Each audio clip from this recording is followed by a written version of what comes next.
barakaatu. Ana maa ngi lay nuyu di la ziar macha allah. ñu yegg si ci yóbbalu bés bi. waaw ana yóbbal bi nag tey jii dafa jëm ci koo xamante ni kii bëgg na yàlla musal ko ci kaso. xam nga nit dana juum dugg kaso. dinañ ko juumloo mu dugg kaso. léegi juum ci wàllam sax mu dugg kaso parce que léeg-léeg ñu tëj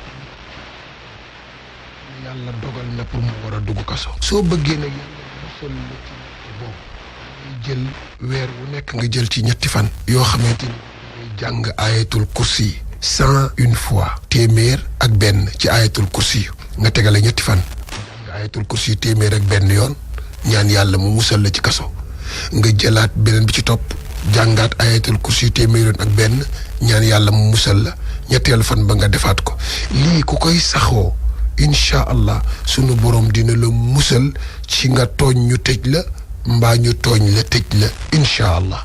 incha allah.